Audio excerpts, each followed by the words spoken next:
Okay, so you're an AI enthusiast. We all heard it yesterday. But do other faculty members, in your professional opinion, share your points of view, or are you dealing with some resilience? Well, I think there's a lot of ignorance first. Most faculty members are ignorant about what's happening. They are aware of what's happening. They're also resistant to change, and it has to do with the ignorance part also. So they look at the threat of AI rather than what all can be done with AI. Some of them are actually using AI, but they don't want to say that they are using AI. So it's like there are 4 different types of people in this story.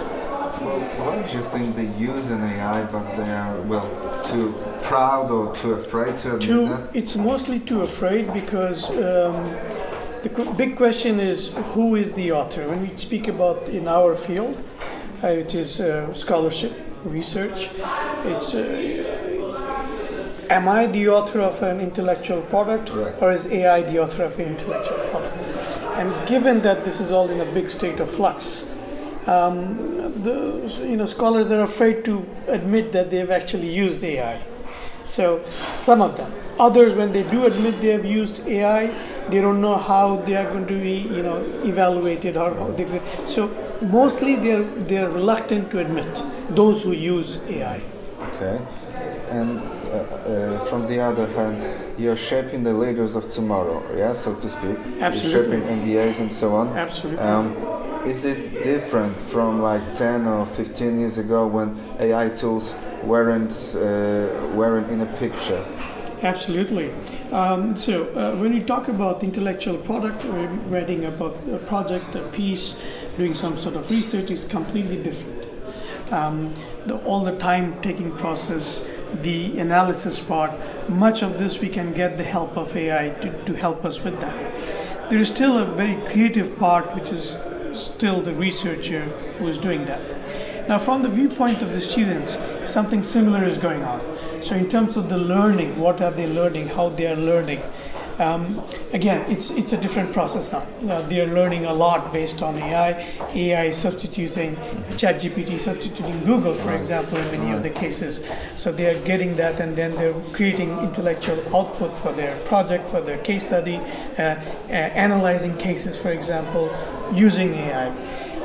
There is a danger to that, because if I don't use as a student, if I'm not putting my head into that, I can have a complete piece of output, a case study which is analyzed, without me having very little idea of what is being analyzed, how is it being analyzed. So there's this very delicate balance. We are in the twilight zone. Yes, we are. Yeah. But in your professional opinion, if you put on a scale the pros and the cons of using an AI tool, both to reshape the leader and to guide that leader throughout the process of running a business, for example, a CEO, CFO, and so on, is it more profitable or still a bit too risky? It is more profitable and still risky. Because because if I put in probability, like I would say 0.67 is the good part, and 0.33 is the risky part. Okay. Because there are always risks. Even when I use it, I'm aware of the risks. So I cannot say that it's only purely beneficial, nor can I say that's completely risky. So I see it more as benefits.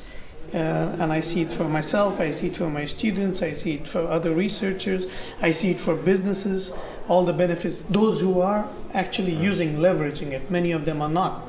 In any European country, we have a huge population of micro and small enterprises. Most of them are completely ignorant of AI because they don't have the resources, or they don't have the knowledge, they don't have the wisdom, they don't have the vision. Okay, great, thank you. My pleasure. Thank you very much for the talk.